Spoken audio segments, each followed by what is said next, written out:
Hi guys, how you doing? My name is Ben from Starlight Reviews, and today I'm going to be reviewing this, which is the Dyson TP04 Pure Cool fan. So let's get straight into the review. So first off, you could be mistaken for thinking that this is just another bladeless fan from Dyson, but in fact it is an air purifier. So you've probably seen these sort of devices around the shops. They range in price from the relatively cheap up through to the higher quality models, and this is one of those. So as you'd expect from Dyson, their elegant design shows through really in this product, like their whole range of products. And this would fit in any room in particular. It's nice, it's sleek, it's a great design, looks very good. So yeah, I've set mine up in my living room purely because it's the area of highest traffic within my house, and with kids and with dogs, that's where it's going to have the most beneficial effect. So straight out of the box, the unit is really easy to set up. It comes as it is in this current formation. There's no assembly of the top or the base unit, with exception to the carbon and HEPA filters. They just need clicking into place once they've had their packaging removed, fit them in together, and then plug the unit in. It's as simple as that. Now, also included in the box, you get a comprehensive user manual.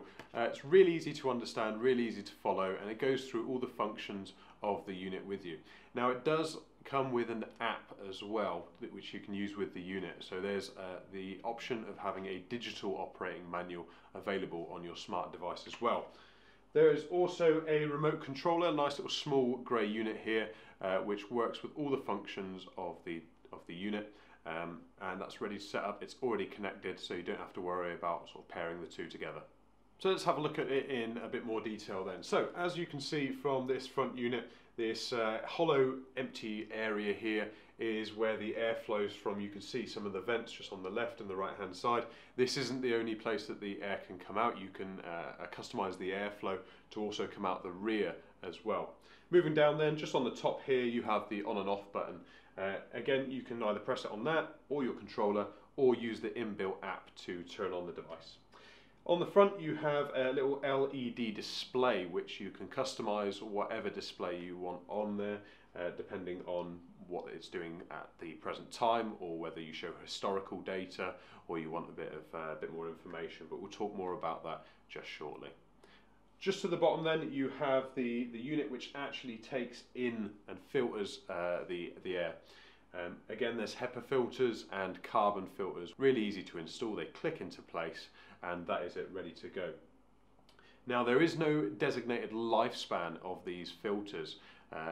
There is the option where you can see on the front of the display unit the lifespan of both filters, so that when they do need changing, then you're aware straight away. Installing the new ones, it goes through that in the operating manual as well.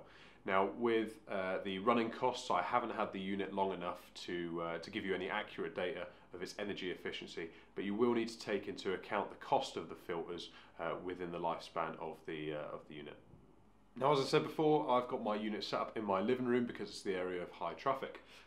My son has a very mild case of asthma, and in the short time that we've been using the Dyson, he's noticed a significant reduction in his cough. It used to start really early in the morning, and actually we've all noticed, all members of the family have noticed a significant improvement in the quality of air all around the house.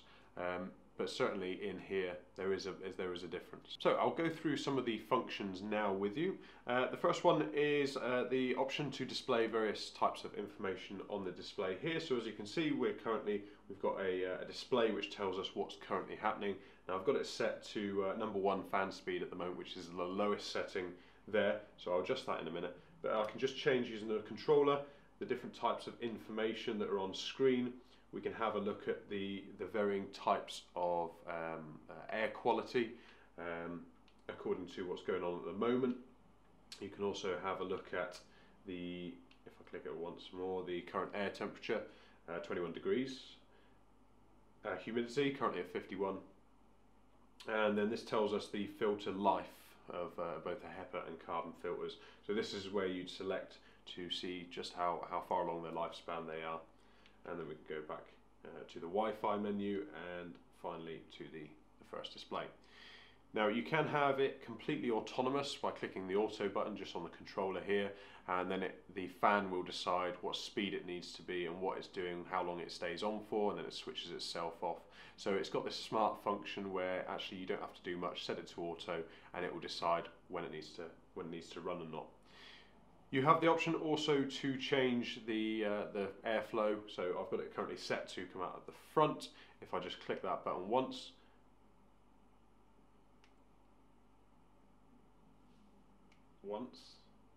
there we go. And then it changes the airflow. So at the moment now it's set to sort of come up at a 45-degree angle from the front. If I press it again, if it works this time,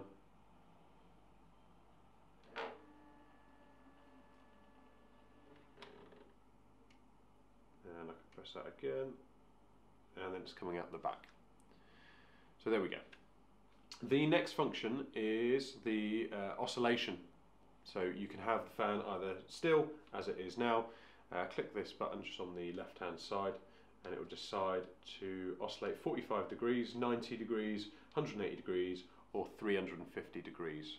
So you have the full range there if you wanted to have it moving, and just wherever it's set up, if you wanted to restrict its movement because you don't want it to knock something over or it's close to walls, things like that, then you can set it and customize it to your particular location. Now it also comes with a night mode function, so by pressing the button on the controller it goes into night mode, and what that does, it takes the fan down to its very lowest settings, but it also dims the display, so if you're using it in the bedroom then it's ideal. Now as I mentioned before, the unit is compatible with the Dyson Link App, so when you first get the unit then you need to set it up to link it to your Wi-Fi, download the app and then register the unit to the device, and the two will be connected. So this is the display that you first get. Just on the bottom left of the screen you have a remote which mirrors all the functions of the physical remote, but this is obviously an app form, so I can switch the unit on and off, change the fan speed according to what I want it to be, so set it up to 10 and all the way back down to 1. I can set the oscillation, the timer, auto mode, night mode, and also I can change the airflow. So all those full range of functions that are available on the controller. Moving to the bottom right then, I can set a weekly schedule, so if I wanted the manual settings where I wanted to be in full control and I wanted to start and stop at certain times, then I can customize that here. If not, I can just continue to use the auto mode. Top right hand corner is some of the settings. I've got access to the user manual, the Purifier settings, and also voice control because it is compatible with the likes of the Amazon Alexa. Now if I go to the graph symbol just in the bottom right hand corner of the house, I'll click on that and I can display the daily and weekly data that the unit has been recording. So if I click on weekly, for example, there we can see a bar graph view of the air quality over the last 7 days. If I move along, clicking on these various titles, we can specify what sort of information we want presented. So overall then, I am really happy with this Dyson PureCool tower. It has a noticeable effect on the quality of the air within the home, and also it looks really good as well. It just sits quietly in the corner, whirring away, doing what it's supposed to. It can be used as a fan as well, but we don't really need one in here. It's not yet summer. The weather's starting to pick up, so you never know. So if you've enjoyed this video, then click that like button, and if you want to see more videos in the future, then click subscribe. Thanks very much for watching, and I'll see you again soon.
very much for watching, and I'll see you again soon.